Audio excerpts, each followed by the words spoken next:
La nouvelle optique d'élément TEOS 6x36 par 56 a de nombreuses fonctionnalités. Mais l'une de ces caractéristiques a probablement besoin d'un peu plus d'explication que les autres. Bien sûr, je parle de la bague qui se connecte à l'avant de la lunette.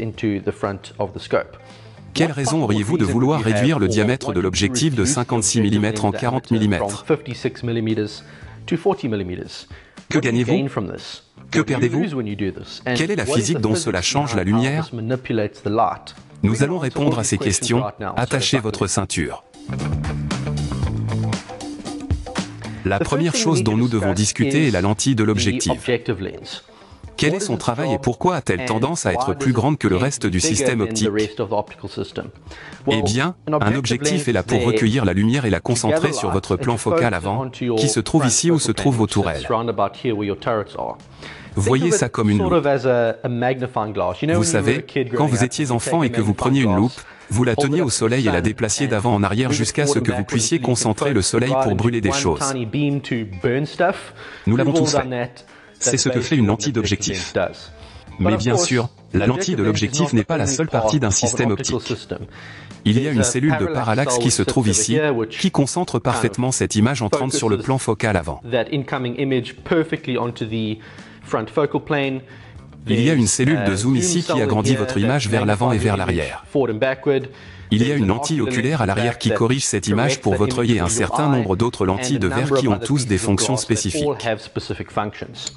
Lorsque vous zoomez sur une image, vous réduisez votre champ de vision, ce qui signifie que vous collectez en fait la lumière d'une zone plus petite et donc votre image va apparaître plus sombre. Vous devez augmenter le diamètre de l'objectif afin de permettre à plus de lumière d'entrer dans votre système optique. C'est pourquoi, en règle générale, les lunettes avec des grossissements plus élevés ont tendance à avoir des objectifs plus grands. Vous ne voyez pas souvent une lunette 3.9 avec un objectif de 56 mm ou une lunette 6.36 avec un objectif de 32 mm. Les ingénieurs optiques doivent tenir compte du fait que l'œil humain a tendance à lutter et à se fatiguer en basse lumière. Si votre œil est tendu, vous n'aurez pas une expérience très agréable derrière la lunette et vous n'allez pas saisir certains détails clés. Alors pourquoi ne pas simplement rendre tous les objectifs vraiment grands? Je veux dire, il est sûrement préférable d'avoir plus de lumière et d'avoir une image plus lumineuse. Eh bien, mis à part le facteur de taille et de poids et le facteur coût, avoir un grand objectif crée certains défis.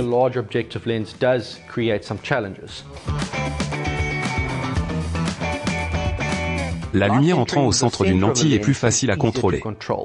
Elle peut passer directement sans avoir à être beaucoup manipulée, mais plus vous vous éloignez du centre, plus la lumière doit être pliée pour être mise au point correctement. C'est ce qu'on appelle l'angle de réfraction. Et l'indice de réfraction d'un système de lentilles d'objectif doit être très soigneusement calculé et les lentilles elles-mêmes très soigneusement fabriquées. L'un des principaux problèmes est que toutes les fréquences lumineuses ne se réfractent pas. De même, la lumière bleue réfracte en fait plus que la lumière rouge, et le résultat est une séparation de la lumière bleue et rouge. Elles ne veulent pas se rencontrer sur le même plan focal. Avez-vous déjà regardé une image très contrastée comme une ligne blanche sur un fond noir et remarqué des franges bleues ou violettes? C'est l'aberration chromatique. Et c'est l'une des choses que nous essayons de concevoir à partir d'une lunette de visée, avec des choses comme l'aberration chromatique. Il existe plusieurs façons de résoudre ce problème et l'une d'entre elles est la conception intelligente de configuration d'objectifs. Les lunettes de visée très bon marché peuvent n'avoir qu'un seul élément d'objectif. Mais si vous voulez une image claire avec des imperfections optiques réduites, vous voudrez ces lentilles en doublet ou triplet. En ajoutant une lentille convexe devant une lentille concave, vous pouvez corriger les différences dans la façon dont elles réfractent différentes longueurs d'onde. Celles-ci sont appelées lentilles achromatiques et apochromatiques. Et oui, ils auront tendance à peser plus. Comme toute ingénierie, il y a toujours un compromis. Nous ne pouvons pas rendre la TEOS aussi petite et légère qu'une lunette de chasse de 3 à 9 tout en obtenant les mêmes performances optiques. Le coût de la performance est la taille et le poids. La composition chimique du verre peut également faire une grande différence. Le verre ED ne disperse pas les différentes longueurs d'onde de la lumière autant que le verre normal, ce qui réduit les franges. Les éléments de lentilles lanthanide dans l'hélix, HD et titan ont le même effet. Vous pouvez également réduire l'angle de réfraction requis en augmentant la distance focale. De nombreuses lunettes de cible le font, et elles sont assez longues. Mais ce n'est pas nécessairement souhaitable pour, disons, une lunette de chasse ou de PRS, où le facteur de forme, l'intégrité structurelle et le poids sont plus importants. En réalité, cependant, peu importe à quel point votre lunette est bien conçue et brillante, il y aura toujours un certain degré d'aberration chromatique, d'aberration sphérique et d'autres imperfections optiques.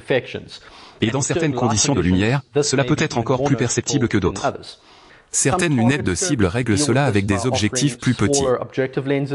Vous pourriez trouver un 45 par 45, par exemple. C'est un objectif plus petit que la Theos, mais un grossissement plus élevé. Cela créera une image plus claire car cet objectif de 45 mm ne nécessite pas que la lumière soit courbée à un angle aussi extrême. Mais l'inconvénient est que l'image sera également plus sombre. Et pour une lunette comme la Theos, qui peut être utilisée à l'aube ou au crépuscule, en compétition PRS ou à longue distance, dans des conditions difficiles, la performance de collecte de lumière doit être un must. Et nous pensons que 56 mm est un must avec la Theos. Une autre caractéristique qui change avec le diamètre de l'objectif, c'est la profondeur de champ. Un objectif plus grand recueille essentiellement la lumière à partir d'une plus grande variété d'angles, ce qui crée un effet 3D où votre sujet est au point, mais tout ce qui se trouve derrière et devant est considéré comme flou. Ce n'est pas toujours une mauvaise chose. C'est pourquoi nous avons la parallaxe. Mais si vous tirez, disons par exemple, un match PRS où vous devez engager une variété de cibles différentes à différentes distances et vous êtes avec beaucoup de pression de temps et vous ne voulez pas avoir à jouer avec une zone très fine de mise au point, afin de repérer vos cibles. Ou disons que si vous chassez et que l'animal que vous suivez s'éloigne ou se rapproche de vous, vous voudrez en fait une plus grande profondeur de champ afin que votre sujet reste au point plus longtemps. Et bien sûr, si vous tirez à longue distance et que vous voulez lire la distance ou repérer votre impact, une longue profondeur de champ peut vous permettre de voir ces choses tout en gardant votre cible au point. Il y a donc de bonnes raisons d'avoir un objectif plus petit dans certains scénarios.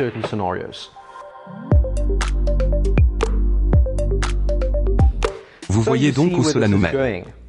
L'anneau d'ouverture coupe essentiellement la lumière de l'extérieur de votre objectif, transformant votre Theos 636 par 56 en Theos 636 par 40. C'est comme avoir deux lunettes de tir. Si c'est une journée nuageuse et maussade, vous avez besoin du potentiel de collecte de lumière supplémentaire et vous n'avez pas de zone de contraste très élevée avec le soleil qui brille sur votre cible et des choses comme ça. Il vous suffit d'enlever la bague d'ouverture et vous avez votre objectif de 56 mm. Mais dans un match PRS, par une journée ensoleillée, vous n'avez pas besoin de collecte de lumière supplémentaire. Vous voulez que vos cibles soient légèrement plus focus. Si vous ne fixez pas votre réglage de parallaxe ou voulez simplement réduire légèrement l'aberration chromatique, s'il y a une lumière qui brille sur un gong en acier blanc, vous pouvez la mettre et vous trouverez que dans cette situation, vous obtenez de meilleures performances. Nous avons pris une Theos et l'avons montée sur trépied avec appareil photo pour capturer des images qui montrent le fonctionnement de la bague d'ouverture. Sur cette première image, nous sommes environ 30 fois de grossissement en regardant des feuilles sans l'anneau d'ouverture. L'herbe derrière est complètement floue et il y a quelques légères franges sur les fleurs. Je dois souligner que toute l'aberration frangeante et chromatique vue dans ces clips sera exagérée car la lumière doit également passer à travers les objectifs supplémentaires de la caméra elle-même. Mais cela donne une idée quand l'anneau d'ouverture est ajouté. Vous commencez à voir un peu plus de détails dans l'herbe derrière à mesure que la profondeur de champ augmente et que les fleurs deviennent un peu plus nettes. Nous voyons également l'image s'assombrir, ce qui peut être quantifié un peu mieux en étudiant les formes d'onde de cette image. La transmission lumineuse globale diminue avec la bague d'ouverture installée.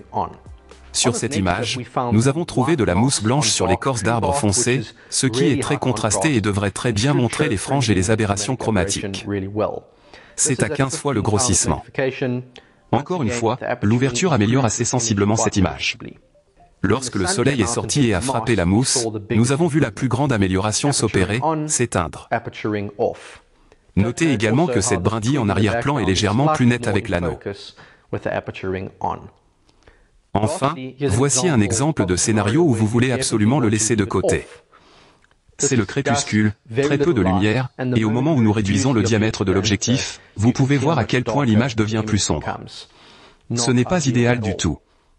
Les photographes comprendront ce concept car c'est exactement la même chose que de changer la valeur f-stop de votre objectif ou d'utiliser un appareil photo avec un capteur plus petit ou plus grand.